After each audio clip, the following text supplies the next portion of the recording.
Last Saturday, myself and a bunch of the other naturalists got up pre-dawn.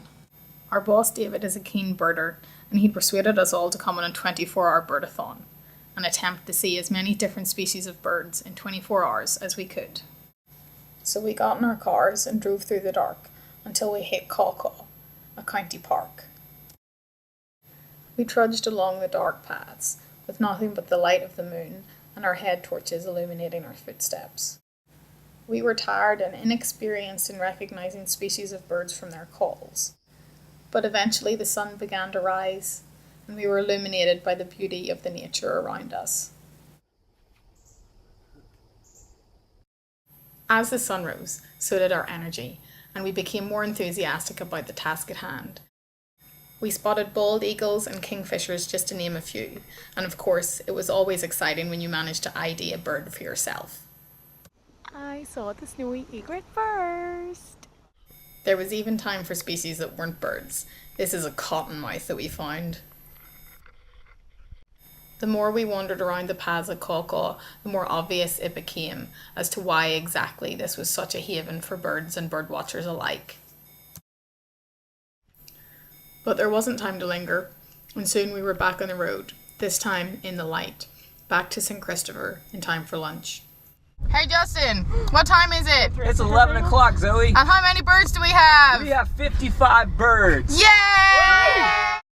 Our next stop was Devoe, a formation barrier island not far off the coast of our own beach.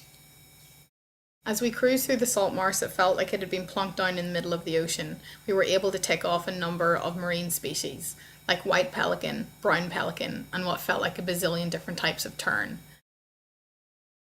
I was sad when we eventually had to leave the ocean, but there were other species to find, other habitats to explore. It's 1:45 and we have 80 birds. We hit the road again, this time heading to Donnelly Wildlife Management Area, which in all honesty is one of the most beautiful places that I've visited here so far. It's basically just a plantation that they've let nature reclaim, and the results are absolutely breathtaking. Just been playing another round of is it a bird or is it a leaf?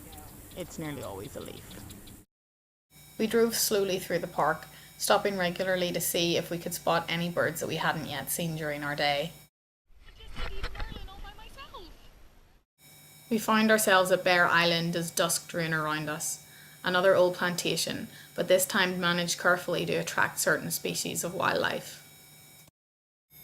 The day had been long so far, and despite the fun that I was having, each species of bird felt hard won. Katie, how many birds have we got? 100! Yay! We tried one last spot and yielded our last species of the day. Final count of the day, 101. Woo! The drive home gave me time to reflect on the day. Even though I was tired and didn't think I was going to become a birdwatcher anytime soon, I'd really enjoyed the experience of the Bird-a-Thon, and that alone made the day worth it.